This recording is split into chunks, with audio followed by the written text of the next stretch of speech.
Hi, I'm Paul Muskevich. We're going to be talking about the 2019 Jeep Grand Cherokee Trackhawk launch control.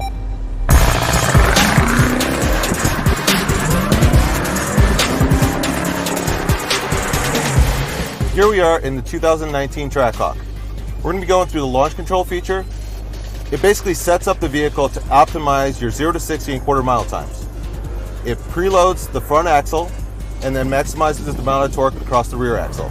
It also activates a feature in the engine that is called torque reserve.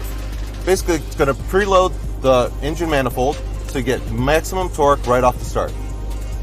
So, how do we get to it? Well, first we want to set it up. We're going to go to the drive modes button either here in the center console or go to the app page and then hit drive modes.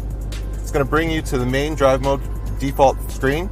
You're going to hit race options. It's going to bring you to this dial screen. Here you're going to dial up or down your launch RPM. Based on the surface that you're at, the more traction you have, the higher RPM you can use to get a better launch. For what we're going to be doing today, we're going to set it at about 1700 RPM.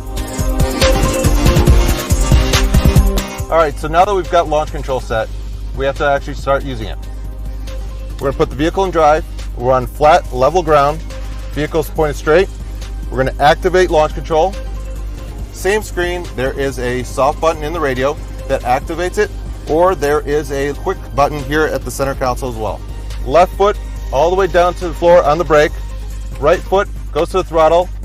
Full throttle within 1 second. Hold the RPM, and then let it go.